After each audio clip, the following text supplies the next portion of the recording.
5.18 진상규명조사위원회 4년간의 결과물이 공중분해될 위기에 놓였다는 소식 연속 보도해드리고 있습니다. 5.18 조사위처럼 사건의 진상규명과 재발 방지를 위해 꾸려진 특별조사위원회가 정부에게 일종의 숙제를 제시하는 권고안이 흐지부지되는 경우가 적지 않습니다. 임지은 기자가 취재했습니다. 최대 4년, 한시적으로 활동하도록 규정됐던 5.18 진상규명조사위원회.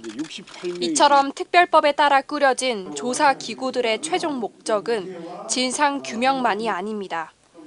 진실이 확인됐다면 그에 맞는 명예회복과 보상도 이어져야 합니다. 따라서 각각의 조사위들은 그간의 조사 내용을 바탕으로 정부에 권고안을 전달하고 있습니다. 과거사는 정부가 이어받아야 하는 평생 숙제임을 제시하는 셈입니다. 4.16 세월호 참사 등을 조사했던 사회적 참사 특별조사위원회와 삼천교육대 사건 등을 조사했던 진실화해를 위한 과거사 정리위원회도 필요한 조치들을 각 부처에 권고하는 것으로 활동을 마무리 지었습니다. 먼저 세월호 참사와 피해자 사찰 등 그 이후 행위로 인한 국민 희생과 피해, 권리 침해에 대한 국가의 책임 인정과 공식적 사과를 권고하기로 하였습니다. 정부는 제대로 이행하고 있었을까? 사회적 참사위원회가 세월호 참사에 대해 정부에 제시한 권고는 모두 12건. 이 중 절반은 아예 이행하지 않았고 남은 일부는 미진하게 대처했습니다. 진실화해를 위한 과거사 정리위원회는 수많은 인권 유린 피해자들에 대해 국가가 사과할 것을 권고했지만 마찬가지로 완벽히 이루어지지 않았습니다.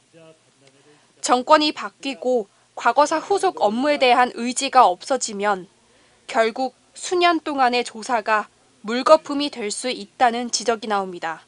같은 정부에서 그것에 대한 중요성을 가지고서 계속해서 연속으로 계속 추진해가는 것이 아니라면 그냥 문 닫고 끝낸다는 생각이 강한 거죠. 그러니까 서류로 갔다 오고 검토 중 또는 향후에 적절한 시기에 추진 여부를 검토하겠음. 이런 문서가 왔다 갔다 하는 거죠.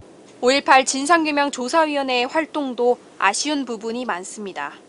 기존의 정책으로 충분하다는 식의 원론적인 답변으로 정부가 권고안을 사실상 거부했기 때문입니다. 이 권고안을 이행했는지 관리해야 할 책임은 행정안전부에 있습니다. 4년 동안의 5.18 진상규명 작업이 흐지부지 되지 않으려면 권고안에 대한 정부 차원의 철저한 이행 여부 감독, 그리고 이 권고안이 현장에서 실질적으로 잘 적용되고 있는지에 대한 지역사회의 꾸준한 관심도 함께 필요합니다.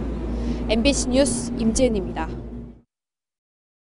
언제 어디서나 내 손 안의 뉴스. 광주 MBC 뉴스 유튜브 구독으로 함께하세요.